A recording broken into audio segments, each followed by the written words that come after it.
Жил-был в своей норе под землей хоббит. Не в какой-нибудь мерзкой, грязной, нет. Нора была хоббичья, следовательно, благоустроенная. Ничего волшебного в хоббитах нет. Они одеваются ярко, башмаков не носят, потому что от природы у них на ногах теплый пушистый мех. У них очень симпатичные лица. Часто смеются, особенно после обеда. А обедают они дважды в день, если получится. Наш хоббит Бильбо Бэггинс был убежден, что с ним никогда ничего не приключится, и что он не позволит себе ничего неожиданного. Но я вам расскажу историю, как его втянули таки в приключения, и, к своему удивлению, он стал совершать самые неожиданные поступки. Однажды, тихим ранним утром, в те далекие времена, когда на свете было гораздо меньше шума и много больше зелени, Бильбо Бэггинс после завтрака стоял в дверях и курил свою деревянную трубочку.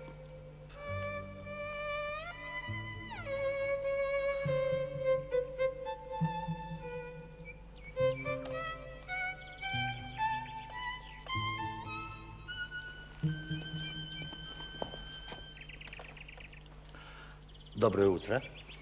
Что вы хотите этим сказать? Просто желаете мне доброго утра? Или утверждаете, что утро сегодня доброе, неважно, что я об этом думаю? Или имеете в виду, что нынешним утром все должны быть добрыми? И то, и другое, и третье. И еще, что в такое дивное утро очень хорошо посидеть и подышать свежим воздухом. Давайте подышим вместе. Присаживайтесь. Торопиться нам некуда. У нас, как говорится, целый день впереди. Прошу вас. Прелестно. Но мне сегодня некогда. Я ищу участника приключения, которое я нынче устраиваю. Но не так-то легко его найти. Это в наших-то краях. Мы хоббиты. Мы простой, тихий, мирный народ. Мы приключения не любим. От этих приключений одни неприятности. Одно беспокойство. Если вы хотите поискать участников, так поищите их вот там за рекой или вот за холмом.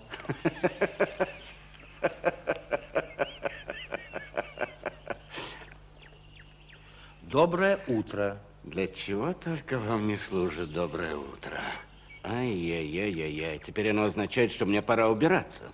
Ну что вы, милейший, я, к сожалению, не имею чести знать вашего имени. Имеете, милейший сэр. А я знаю ваше.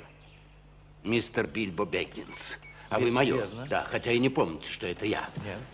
Я Гэндальф. А Гэндальф – это я.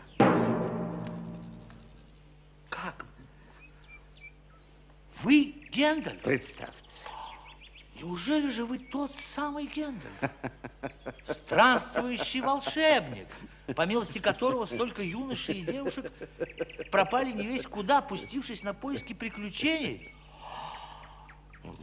Нет, ну, я прошу прощения, но я не предполагал, что вы еще трудитесь. А что же мне еще делать? Моя матушка Беладонна, она мне много рассказывала про ваши истории с гоблинами, великанами, принцессами. Ну, все-таки приятно, что вы кое-что обо мне помните. Это значит, что вы не совсем безнадежны. И ради вашей матушки я дарю вам то, что вы у меня просите. Я прошу прощения, сэр, но я вас ничего не просил. Нет. Сейчас уже второй раз попросили моего прощения. Я даю вам его. Благодарю. И пойду дальше. Я пошлю вас участвовать в моем приключении. Меня это развлечет, а для вас будет полезно. Благодарю вас, мистер Гэндальф. Но мне что-то не хочется. Да. Извините, но как-нибудь в другой раз. Другой. Нет, вы, конечно, заходите ко мне, когда захотите, в любое время. Ну, скажем, завтра, выпить чашечку чая. А сегодня, как говорится, извините.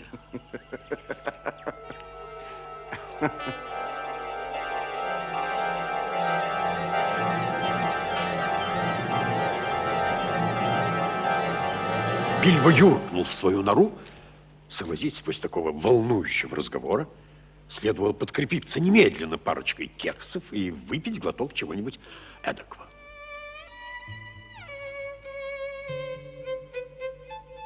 На другой день, как раз тогда, когда Бильбо собирался выпить чаю, кто-то с силой дернул дверной колокольчик.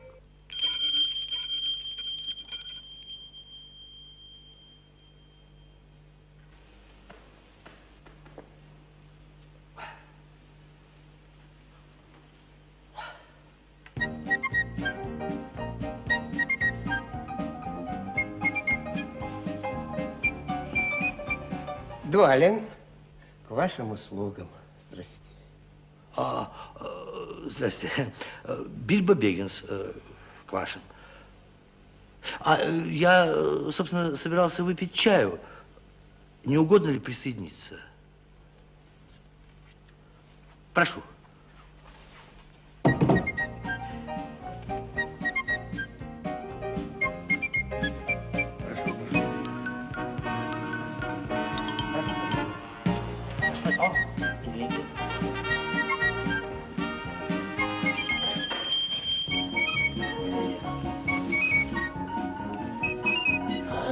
Я вижу, наши собираются. Балин, к вашим услугам. Бильбо Беггинс, к вашим. Не угодно ли чайку? Меня больше бы устроил стаканчик кваса, если он у вас найдется. Но не откажусь я и от кекса с изюмом, если вас это не затруднит. Ничуть.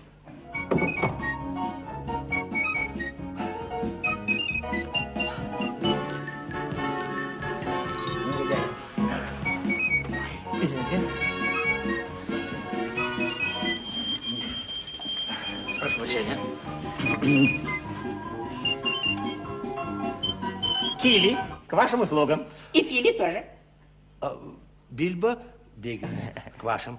Я вижу, Балин уже здесь. Да. Присоединимся к честной компании. Прошу.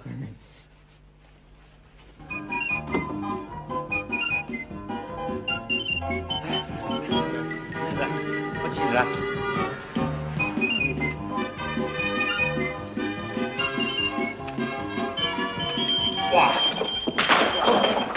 Еще кто-то, извините.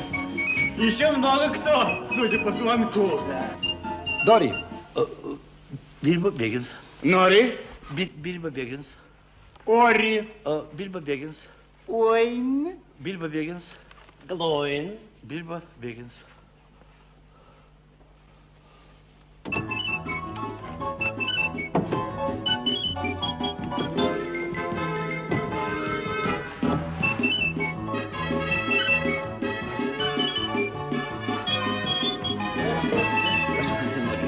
Прошу. Располагайтесь. Ну, прошу.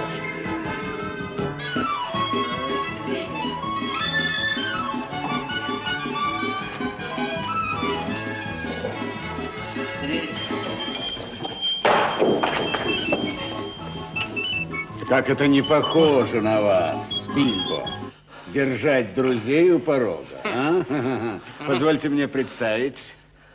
Бифур? Бильбо Беггинс. Бофур? Бильбо Беггинс. Бомбур? Бильбо Беггинс. И обратите особое внимание, Торин. Бильбо Беггинс.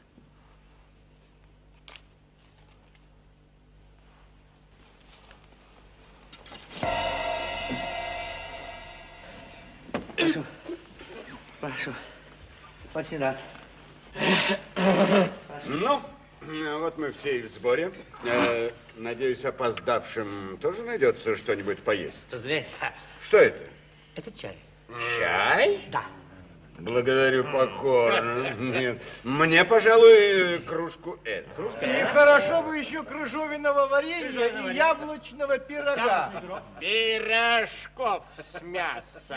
Да, и пирога с капустой. Побольше кексов. И пудинг. Чашку кофе, пожалуйста. 2 кофе. И, пожалуйста, захватите холодную курицу. Маринованных огурчиков.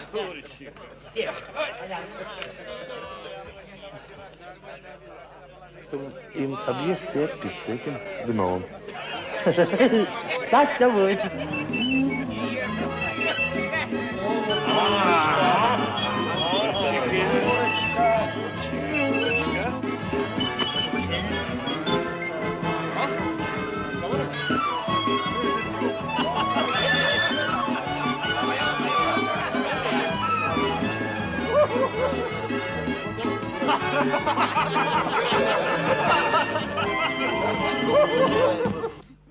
Не прошло и получаса, как в доме у мистера Бильбо были уничтожены все запасы.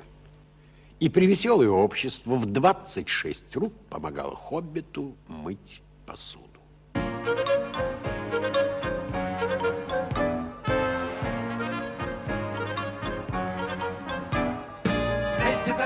Бейте тарелки, бейте розетки, вилки тупите, гните ножи. Об пол бутылки, в печку салфетки, будет порядок, только скажи. Рвите на части, скатерти гости, лейте на стулья, жир от котлет. Горькие гости, под ноги бросьте, мажьте горчицей ценный паркет.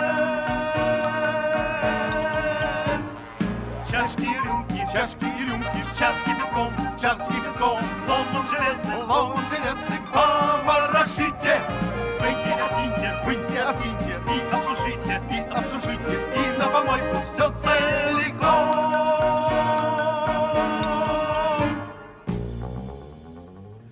Кто там без дела сидит до сих пор? Ну-ка, берите за хрупкий фарфор.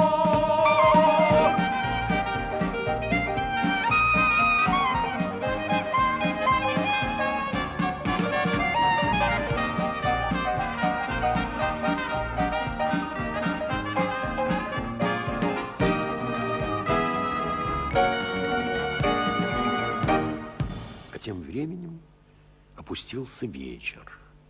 На черном небе, поверх деревьев, рассыпались звезды. Они устроились у камина и курили свои трубки.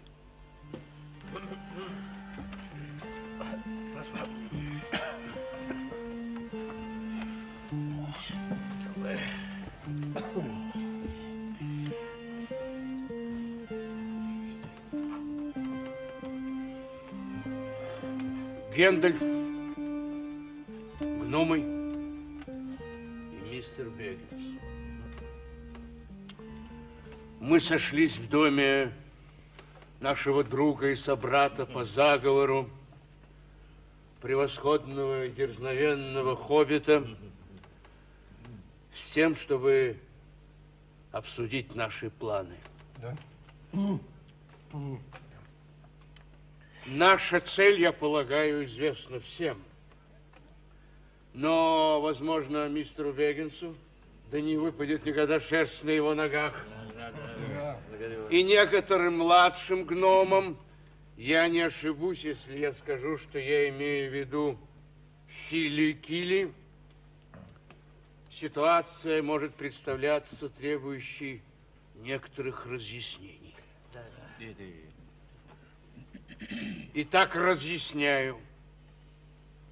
Очень скоро, еще до рассвета, мы отправимся в долгий путь, в опасное путешествие, из которого многие из нас, а возможно и все, кроме, разумеется, нашего друга и советчика, хитроумного чародея Гендальфа, повторяю, может быть, все из этого путешествия не вернуться назад.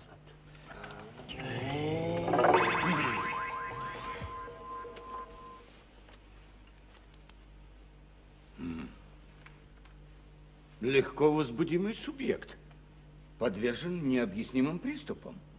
Но один из лучших, свиреп как дракон, которому прищемили хвост дверью. Думаете, он подойдет? Легко говорить Гендальфу, что он свирепый. Да это он упал в обморок со страху. Право, если бы я не видел на дверях волшебного знака, я подумал бы, что мы попали не туда. А я сразу понял, тут что-то неладное. Он больше похож на бакалейщика, чем на взломщика.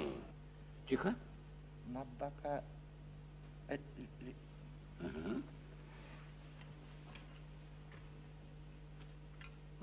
На бакалейщика? На бакалейщика. На бакалейщика? Ну, хорошо. Я вам докажу. Я вам докажу, на что я способен. На бакалейщика. Как только я увидел ваши, извините, несимпатичные физиономии, мне показалось, что вы попали не туда. Но считайте, что вы попали туда. На бакалейщика. Скажите, что надо делать, и я сделаю все. Я сделаю все, на что я способен, с кем бы мне не пришлось сражаться. Вот так. Не буду. Я говорю, не буду делать вид, будто я понимаю, о чем идет речь. Не буду. Особенно мне непонятно последнее заявление о взломщиках. Ну вот что. Я выбрал мистера Бэггинса, и будьте довольны. И если я сказал, что он взломщик, значит, он взломщик. Или станет взломщиком. Или станет. Когда понадобится. Учтите, в потайной ход горы без взлома не проникнуть.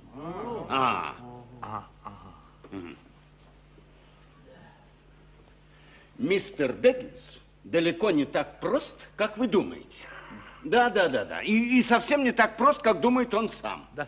Настанет время, и вы еще все будете благодарить меня за него. Если, конечно, выживете. Возьмите себя в руки, Бэггинс. Пора обсудить путешествие. Это карта старого Трора, вашего деда Тора. Он был королем под горой. В те времена гномы владели всеми сокровищами горы и жили в мире и дружбе с жителями озерного города. Но страшный и жестокий дракон по имени Смог выжег все в округе. Он похитил сокровища гномов и живет там с тех пор, сея страх и собирая жестокую дань жителей озерного города. Но мы, гномы, все это время помнили об похищенных у нас сокровищах, и особенно об алмазе Аркенстон. Аркенстон! Сердце горы! И мы все еще полны решимости вернуть себе эти сокровища. Вернуть их! И отомстить дракону Смогу, если удастся. В путь! В путь! В путь! И они запели таинственную песню гномов, которая сопровождала их во время всего путешествия. А хоббит, ему захотелось видеть огромные горы, слушать шум водопадов, сосен, разведывать пещеры, носить меч вместо трости. И вместе с тем он сам себя уговаривал: не будь дураком, Бильбо, в твои ли годы мечтать о всякой сказочной чепухе и драконах, но страсть к приключениям неотвратимо завладела бедным хоббитом, мистером Бильбо Бэггинсом.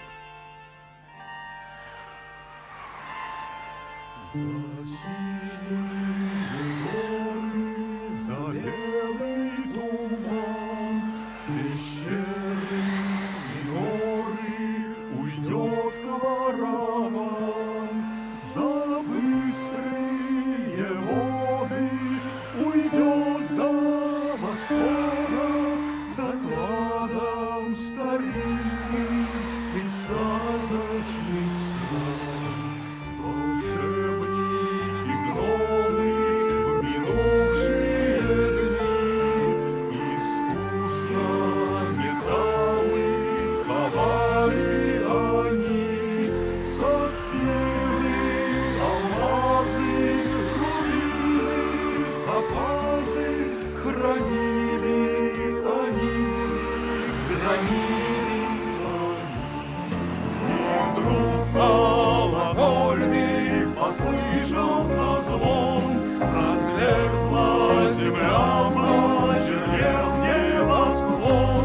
Где было жилище, теперь пепелище, Елена пощады свирепый дракон. И гномы, боясь наказания зверец, уже не надеясь на силу чудес, укрылись богатых подземных палатах, и след их сокровищ навеки исчез.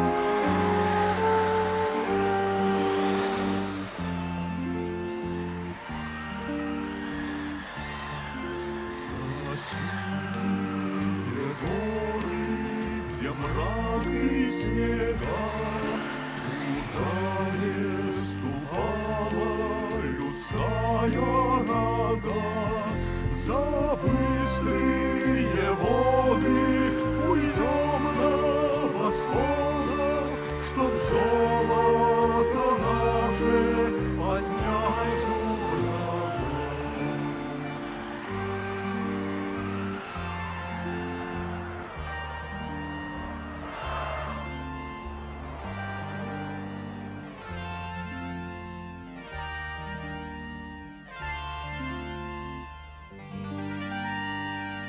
Много дней и много миль осталось позади. Тропы, по которым они шли, были трудными, путь опасный и бесконечный. Однажды ночью они оказались высоко в горах на узкой площадке, на краю головокружительного обрыва, отвесно уходившего вниз. Началась гроза. Вы знаете, как страшно бушуют молния и гром в горах ночью, когда две грозы идут войной друг на друга.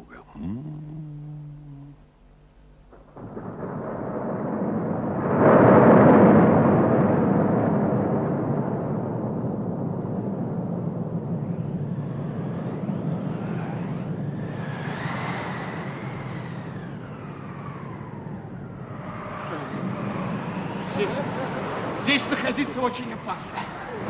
Если нас не сдует ветром и не смоет дождем, то любого может схватить великан и поддать ногой, как футбольный мяч.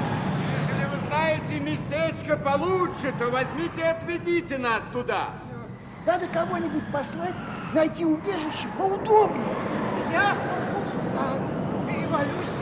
А я очень боюсь. Я боюсь сорваться в пропасть. Надо послать самых молодых. О, вот это справедливо! Ну, конечно.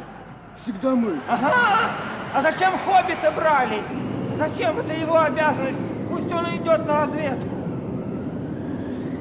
А я в горах новичок. Ну все, хватит препирательств. Филигели, отправляйтесь, пока нас не поразила молнией. Когда ищешь, то обязательно найдешь. Ага. Вперед! Спору нет, когда ищешь, всегда что-нибудь найдешь, но совсем не обязательно то, что искал. Так и получилось на этот раз. В том и состоит коварство пещер. Никогда не знаешь, что там подстерегает тебя внутри.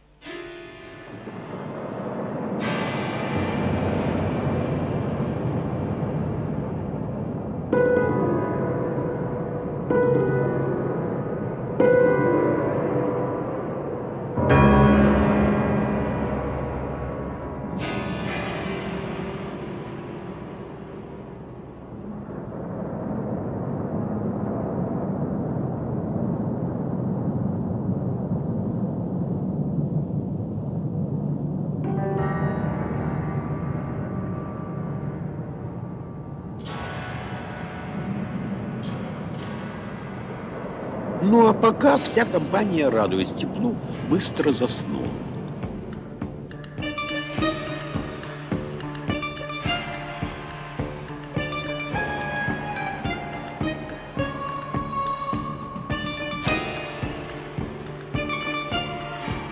Только Бильбо ворочался сбоку на бок.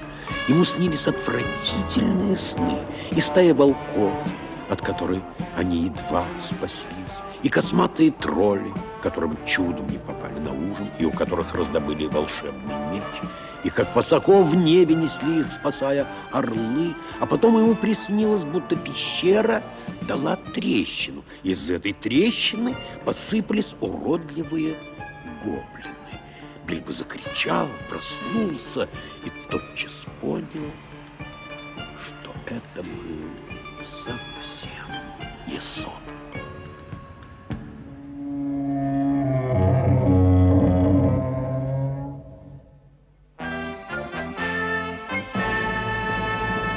Лоб, стоп! Вот тебе лоб! Глядь, хвать! Как тебя звать? Живу гоблины тут! Эй, смелей, сюда! Эй, стук, звон, топот и стон! Раз, два, молоток, три, свисток! Вперед, подземный ход! Эй, шевелись, быстрей! Эй, треск, свист, кнутый хлыст! Бей, стучи, рычи и мычи! Врешь, врешь, от нас не уйдешь! Гоблины бьют, ночью дают, а ты все вперед! Подземный ход! Живей! Живей! Живей! Живей! Стойте, жалкие отродья! Гномы! И вот этот вот! Они прятались туда же в передней галерею! С какой стати?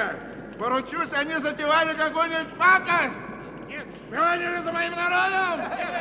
Нисколько не удивлюсь, если они воры или больше того, убийцы и друзья эльфов. Ну что скажете? Гном Торин, сын Твейна. Мы совершенно не виноваты в тех поступках, которые вы нам приписываете. Мы прятались в удобной и пустой, как нам казалось, пещере. От грозы прятались. Прятались от грозы. И в наши планы никоим образом не входило беспокоить гоблинов. А вам вообще понадобилось в горах? Кто вы такие, куда направляетесь? Я хотел бы знать о вас все. Мне и так уже много известно о ваших планах, так что выкладывайте все на чистоту. Мы гномы. А я хоббит. Мы хотели навестить наших родственников, которые живут к востоку от этих гор. Он лжет, о величайший из великих. Пусть лучше скажет, откуда у него меч из логовища троллей. Убийцы гоблинов и друзья эльфов! Летите их! Рубите их! Кусайте их! Грызите их! Бросите к ямы со змеями, чтоб не видели они больше дневного света! Скорей, скорей! Сейчас опять зажгут факелы! Скорей!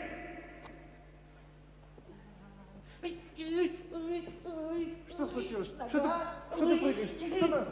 Нога, что? Ударил? Вставай, там же Я не встану. Я не встану. Я не встану. какой ты тяжелый. Торин. Все здесь?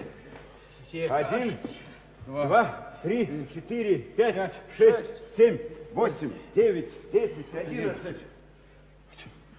Где Филикели? Филикели! Вот они. 12, 13 и Бильбо Бэггинс 14. Ну что ж, совсем неплохо. Могло быть и хуже.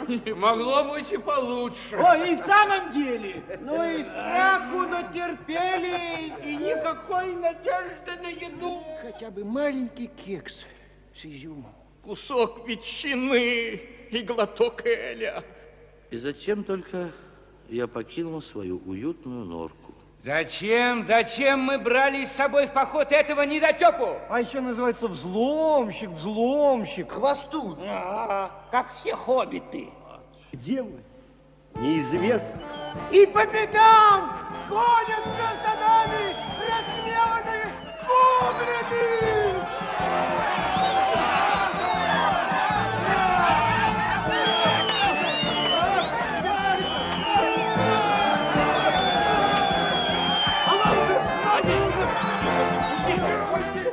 Мистер Бильбо Бэггинс стукнулся головой о камень, потерял сознание.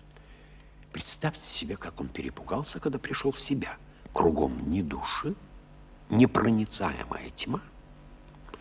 Мне лично не хотелось бы оказаться на месте мистера Бильбо Бэггинса. Ни в коем случае. Папа, ой, где же это я? Куда ж теперь идти-то, а? Назад бессмысленно, вбок глупо, вперед. Придется идти вперед. Ой, что это? Кольцо. Интересно, что-то оно тут лежит. Пусть лежит лучше у меня в кармане.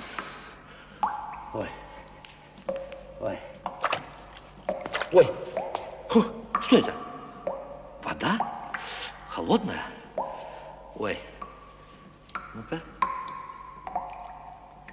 Течения нет. Значит, не река. А что? Значит, это пруд или лужа. Вот мне матушка Беладонна сколько раз говорила, что в таких пещерах бывают пруды, где живут страшные рыбы с большими глазами. Потому что они все время пытались смотреть в темноте, и от этого у них глаза выпучивались. Но даже матушка Беладонна не знала, что там есть твари и пострашнее, чем рыбы. Они поселились в пещерах раньше гоблинов, и теперь скрываются по темным закоулкам, шныряют, подсматривают, разнюхивают. И вот как раз там, где присел сейчас у озера наш хоббит, жил у самой воды старый Голлум. Большая, скользкая тварь. Не знаю, откуда он взялся, и кто, или что он был такое. Голлум, и все. Правда, сам себя он называл «моя прелесть».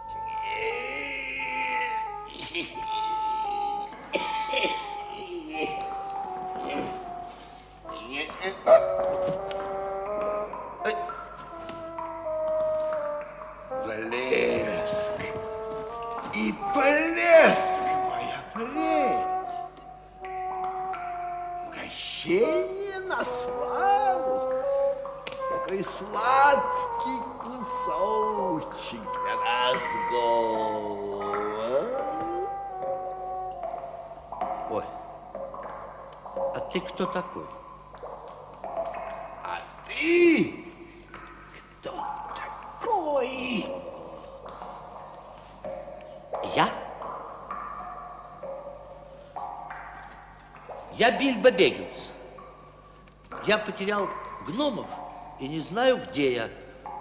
Да и знать не хочу. Мне главное отсюда выбраться. А не присесть ли нам? Не побеседовать ли нам немножко, моя прелесть? Тебе? Да. Ага.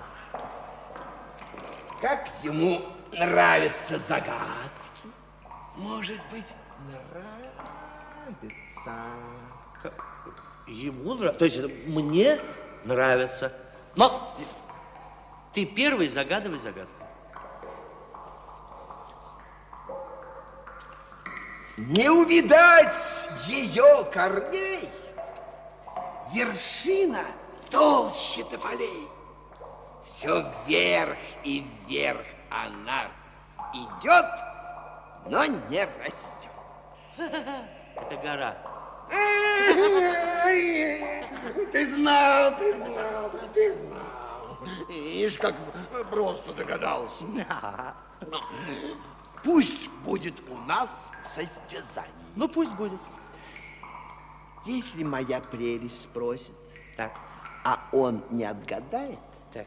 то моя прелесть его съест. Ну, это понятно. А если он спросит, а моя прелесть не отгадает, то тогда... Нет, я есть не буду. Ну, конечно. Не буду. Тогда мы сделаем то, что он просит. Мы покажем ему дорогу. Вот это другой разговор. И... Моя очередь загадать загадку. Так, на красных холмах 30 белых коней. Друг другу навстречу помчатся скорей. Ряды их сойдутся, потом разойдутся и мирными станут до новых затей. Старье. Зубы, моя прелесть. Зубы. Правильно. У нас их 6. Вот 1, 2, 3, 4, 5, 6. Вот. Теперь опять наша очередь. Ну, давай. Без голоса кричит, без зубов кусает, без крыльев летит, без горла завывает. Проще простого. Это ветер. Ты знал опять. Теперь моя очередь. Ну, говори. Сейчас ты меня помучаешься. 2 ноги. Так. На 3 ногах, а 4 в зубах. Вдруг 4 прибежали и с одною убежали.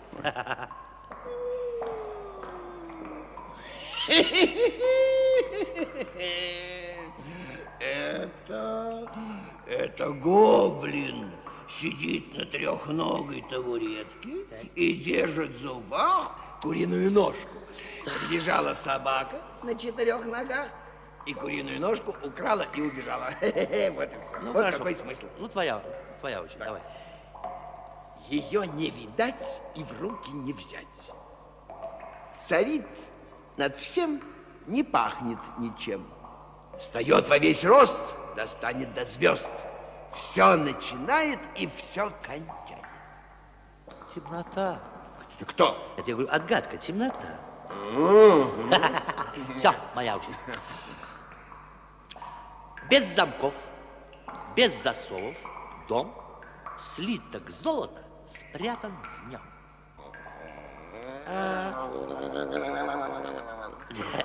Судя по звукам, которые ты издаешь, отгадка кипящий чайник, да? Ну, дай пораскинуть мозгами, дай пораскинуть. Пораскинь, если есть чем. Ну, Извини. Яйцо. Правильно. Твоя очередь. Ну, моя очередь, моя. Без воздуха живет она, и как могила холодна. Не пьет, хотя в воде сидит, в броне, хотя и не звенит. Ничего нет проще. Это? Проиграл.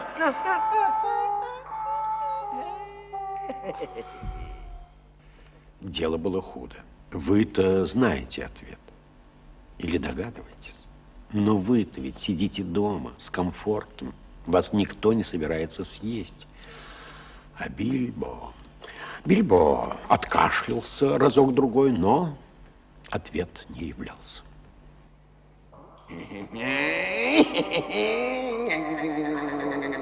Интересно, вкусный ли он, сочный ли он, можно ли его схрупать?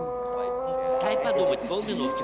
Я тебе дал пораскинуть, вот и ты мне дал пораскинуть. Подождем, немножко. Ой, рыба. Это рыба. Все. Ну, пусть спросят еще раз. Хорошо. Давай. Так, слушай внимательно. Ну. Слушай, что у меня в кармане? Ну, это нечестно. Почему нечестно? Потому что нечестно спрашивать меня, что у этого мерзкого Бегинса в кармане. Нет, ты отвечай, что у меня в кармане. Ну, тогда с 3 раз. Почему это с 3? А с 3. А почему ты с 3? Ну, вот так все с 3. Ну, хорошо, давай с 3. Рука. Да вот они, руки. Нож. Нет, не угадал. Но. Бечевка или пусто? Не то и не другое. Время твое истекло, Ну, состязание окончено. нет, да, ты проиграл. нет, Все, не окончено. показывай дорогу. Состязание окончено. Давай показывай дорогу, все. Мы обещали вывести этого мерзкого Бегинса на дорогу. Возможно. Интересно, что у него в кармане? Что у него в кармане? У меня? Да. А тебя это не касается. Ну, Обещание надо выполнять. Вот и все. Давай. Да. Ничего. Мое волшебное кольцо поможет мне его съесть. Так, это, вот она у меня, тут она у меня.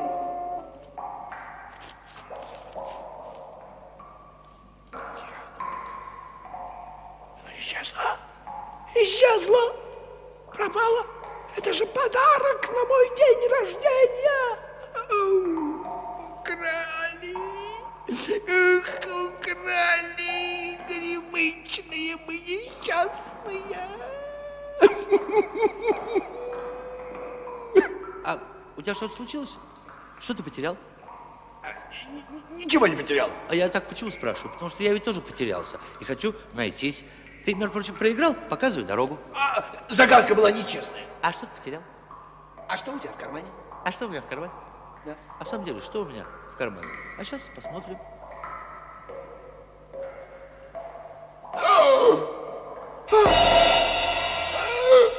Куда он подевался? Мы догадываемся. Это он нашел наше волшебное кольцо. Нашел и украл его. Наш подарок на день рождения. Голм. Месть! Месть, Голм! Мы найдем, надо найти, догнать этого хоббита, отобрать это кольцо и съесть этого мерзкого хоббита. Скорее к выходу. Там, чтобы не выпустить его, есть дорога к задней двери. Эй, моя прелесть. Спасибо. Теперь я знаю, где дорога к задней двери. Пошел. Месть. Вор, бесчестный вор. Украл мое кольцо. Ненавистный, навсегда ненавистный. Эй, моя прелесть, прощай и пораскинь мозгами. Несчастный вы, гремучный. Он бежал и бежал, но все время его терзала крайне неприятная мысль. А не должен ли он вернуться назад и разыскать друзей? И только он пришел к решению, что это его долг, и почувствовал себя вконец несчастным, как вдруг услышал голоса.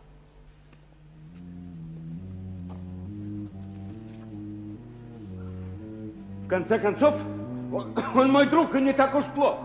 Я за него отвечаю. Безобразие, что вы его потеряли. Вообще не надо было брать его с собой. Пока тебе только больше хлопот, чем пользы. Плевать я на него хотел. Да надо было выбрать кого-нибудь посообразительнее. Ну вот что, помогите мне его искать, или я ухожу. Дори шел последним и бросил его. Да он сам растяпа. А вы бы тоже все бросили, если бы вас в темноте хватали за ноги. Так что же ты не подобрал его потом? Да? Да. А если бы я промедлил хотя бы минуточку, гоблины мне бы голову оторвали. Нам некогда было друг друга пересчитывать. Да вечно он пропадает, чтоб ему пусто было. Ай, хоббит есть хоббит. Это верно. Я же вас предупреждал. Тоже мне взломщик. А взломщик тут как тут. Чего так все перепугались? Это же я, Бильбо Беггинс. Нори, Дори, Килли, Фили, да куда вы все подевались? Кто кричал? Да кто бы ни кричал, завтра куда сидеть? Жаркой была схватка. Но дело того стоило. Шкура у них жесткая. Зато внутри они наверняка сочные. Еще повисят немножко, вкуснее станут. Не передержать бы, чтоб не засохли. Это что-то худоватое. Надо их убить сейчас, а потом пусть повисят дохлые. А? Да они и так уже Дохлые. Ничего не дохлые. Сейчас один крутился. Видно, очухался. Идем, проверим.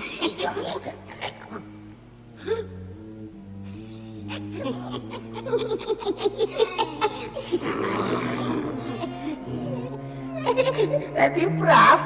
Завтрак жив-здоров и решается. Сейчас перестанет. Эй, вы! Полегче! Эй! Жирный паук сгромоздился на сук и не видит меня среди белого дня. Эй, старый дурак, я подам тебе знак. Паутину бросай и меня догоняй. Эй, вы! Такие! Бильбо! Ну-ка, давайте быстро, выпутывайтесь. И бегите, бегите, что есть силы. Бильбо! Давайте, быстро, а я их задержу здесь. Хе-хе-хей, пауки, дураки. Паутину вьет ценить, мне готовят сети. Но меня вам не скрутить ни за что на свете. Вот я вот, вам везет, слушайте, глядите. Пауки, дураки, ну-ка, догоните. Вы спросите, что было дальше. Слушайте. У одинокой горы вокруг озера стоял наполовину сожженный драконом город, в котором люди жили под страхом набегов и разорений безжалостного дракона. Изредка они собирались, чтобы вспомнить былые времена, когда край их был плодородным, изобильным, и они жили в дружбе и согласии с гномами, прежними владельцами одинокой горы. И тихо, чтобы не услышал дракон, они пели песни о том прекрасном дне, когда вернутся гномы.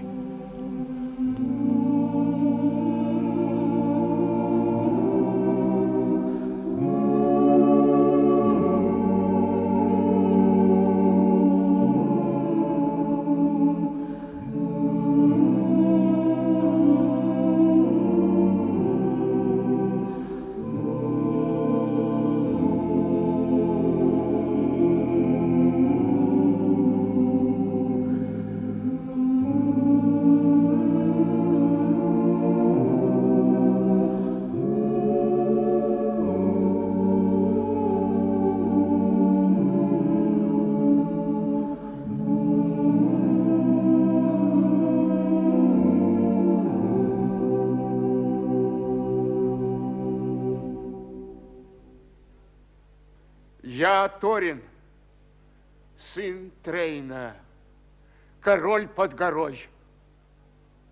Я вернулся. Гномы вернулись! Значит, кончилось время дракона. Пришел час расплаты! Пришел час расплаты! За волю гор окрестных, пещер хрущевый скал, должны мы наконец-то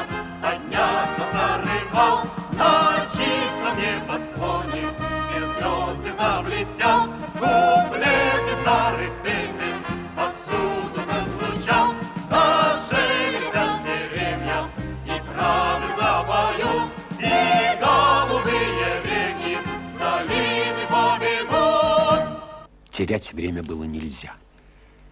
После короткой передышки отдохнувшие гномы двинулись к логову дракона. Это была самая опасная часть их путешествия. Люди города с самыми добрыми напутствиями провожали Торина. Встреча с драконом. Не шутка. Кто мог знать, чем все это кончится?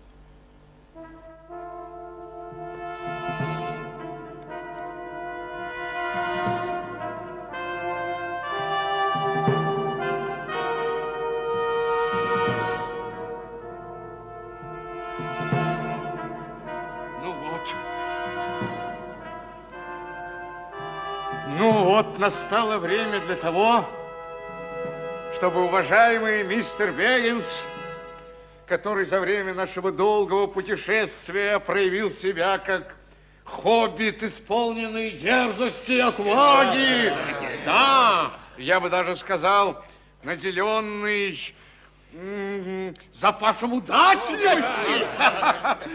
Вот так, повторяю, настало время для того, чтобы мистер Беггинс оказал нам, наконец, услугу, ради которой мы взяли его в это долгое и опасное путешествие, и за которое ему обещано вознаграждение.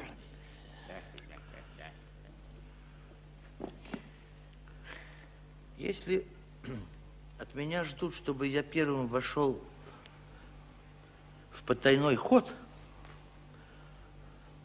о, Торин, сын Трейна, внук Трора, да удлинится бесконечно твоя борода. Благодарю вас. То так и сказал бы сразу. Я, конечно, мог бы отказаться, потому что я не раз оказывал вам услуги и заслужил кое-какое вознаграждение. Но я не хочу, чтобы вы думали, что имеете дело с бакалейщиком. Да, мистер Беггинс. Вот чтобы вам доказать, что я не бакалейщик, я согласен. Я согласен войти в потайной ход.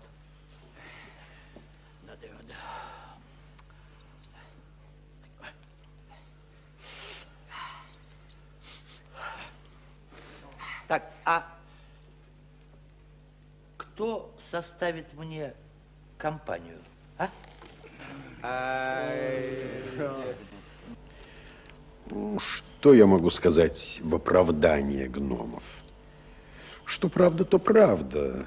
Гномы не герои, а вполне расчетливый народец, превыше всего ставящий сокровища. Попадаются гномы и хитрые, и коварные, и вообще дрянные, но есть и порядочные, вроде Торина и остальных 12. Только не надо ждать от них слишком многого.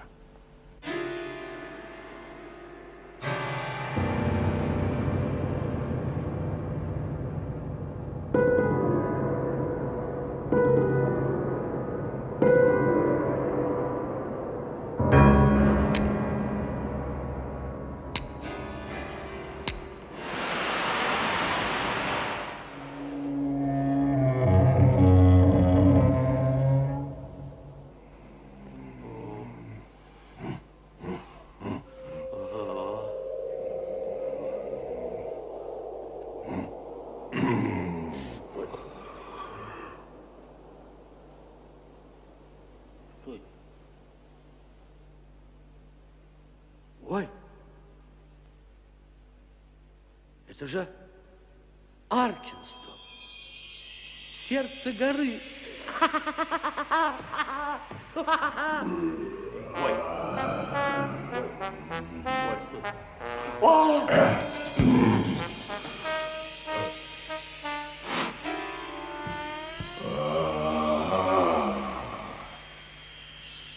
Пожаловал вор.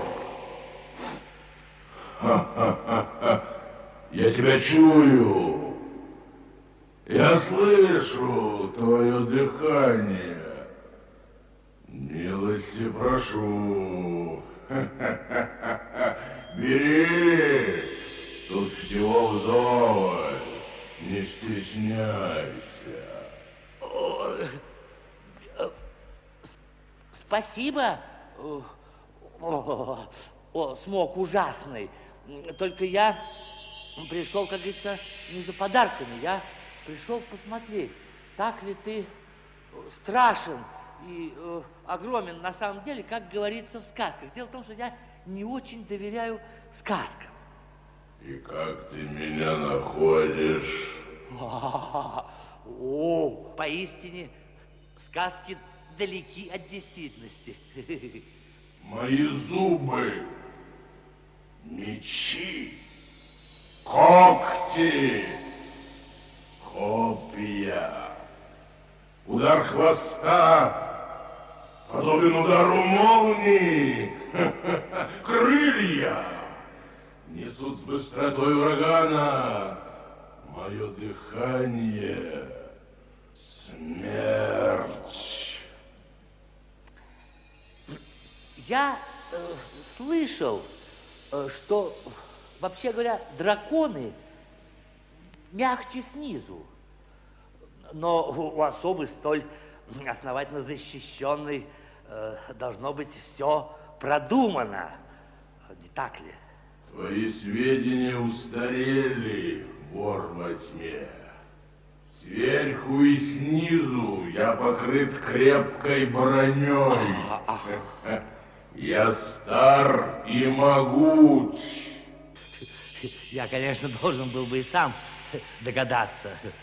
Поистине, кто найдется еще, кто владел бы таким замечательным жилетом? Да, это большая редкость. Да. Смотри, что скажешь? Потрясающе! Восхитительно! Просто уму непостижимо. Старый дурак. Болван. У тебя снизу в панцире дырка, и оттуда торчит голое тело, как улитка из раковины. Я не смею, доля, задерживать вас своим присутствием, ваше великолепие. Только мне бы хотелось на прощание вам сказать, что гномы, они не так легко ловятся. Да-да-да. И взломщики тоже. Неразумно смеяться над живым драконом, сказал он себе. И эта фраза впоследствии стала его любимой поговоркой, а потом и известной пословицей. Приключение еще далеко не кончено, добавил он. И это тоже была чистая правда.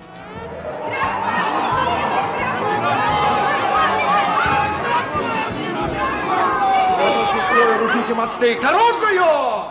Не теряйте времени, Берт, и помните, слева на груди у него в панцире дырка. Я видел это собственными глазами. Стрела моя. Лети и бей Берта.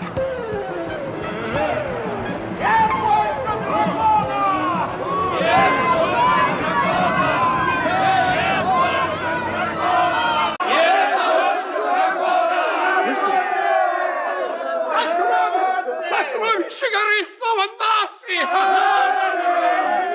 Я бы хотел напомнить вам об обещанном вознаграждении, а также о том, что неплохо было бы помочь людям города построить новые дома вместо сгоревших. Никто не имеет права на сокровища горы. Они мои.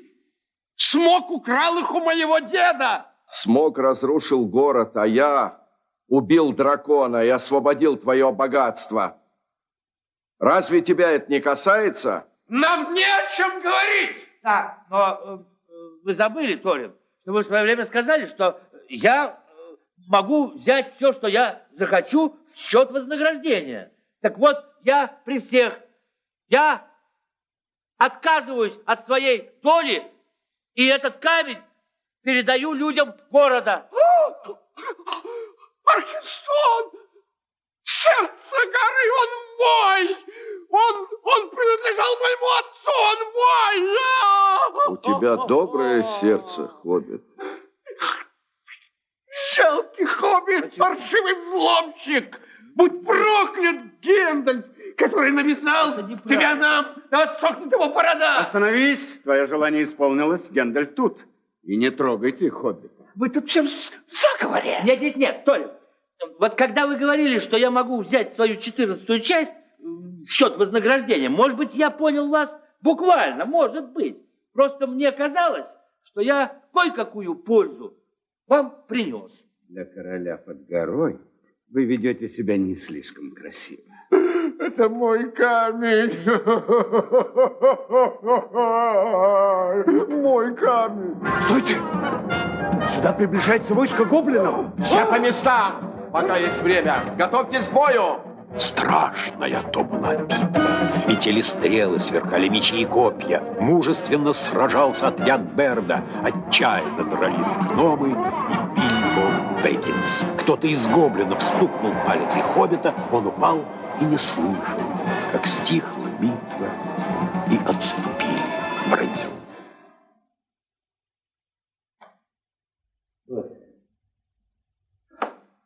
Ой.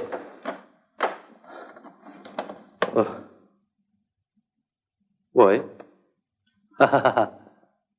Ну что ж, к числу павших героев меня пока еще не отнесешь.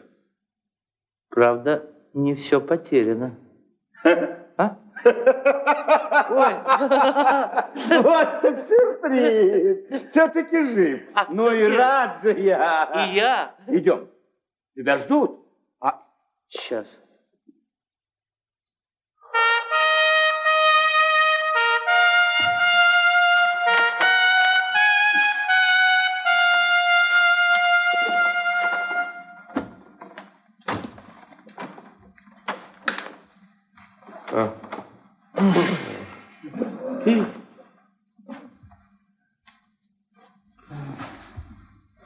Прощай, хоббит.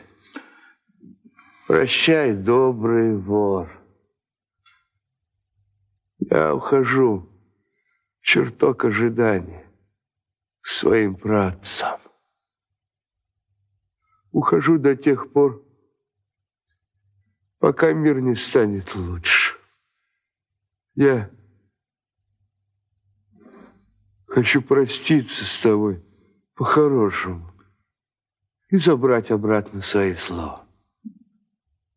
Прощай, король под горой.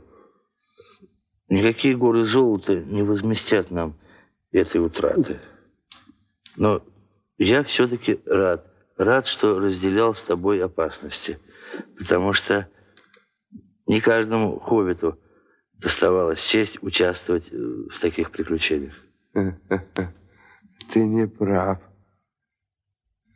Ты не прав. Ты гораздо лучше, чем тебе кажется.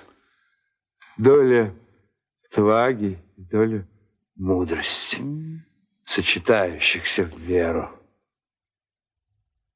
Если бы наш брат-гном побольше бы ценил застолье и песни, и поменьше золота, мир был бы гораздо веселее.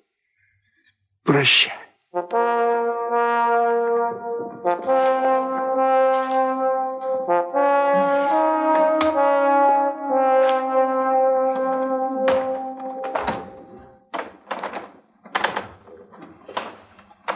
Ты отказался от права на свою долю. Да. Хотя тебя я бы как раз наградил гораздо щедрее, чем других.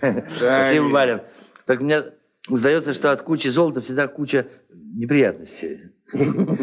Тогда прими наш подарок. Ой, спасибо. Спасибо, друзья. Прощай, Дори. Прощайте, Бильбо Бэггинс. Прощай, Нори. Прощай, Ори. Прощай, Оин.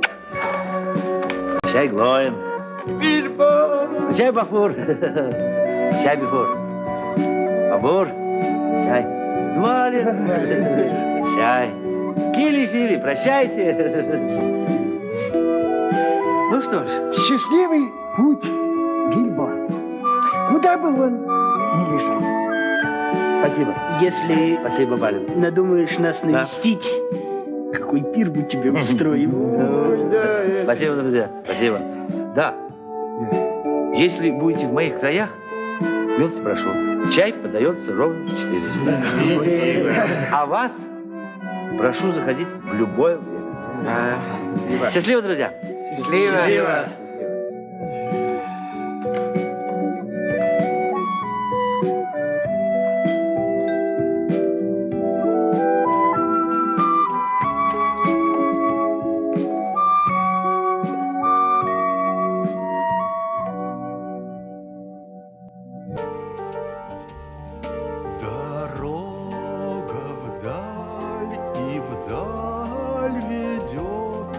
Под солнцем или под луной, но голос сердца позовет, и возвращаешься домой.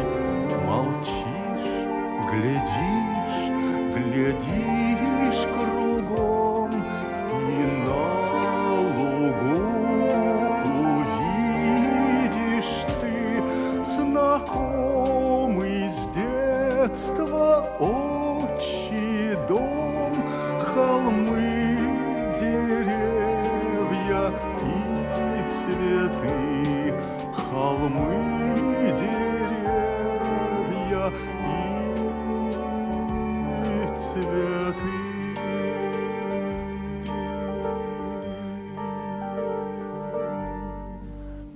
Поскольку все на свете имеет конец, и даже наша повесть, то настал день, когда мистер Бильбо Бэггинс завидел местность, где он родился и вырос.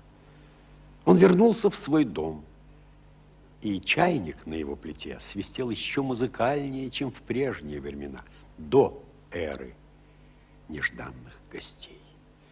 Он пристрастился писать стихи и ходить в гости к эльфам, с которыми он вспоминал свои приключения. И до конца жизни он чувствовал себя счастливым.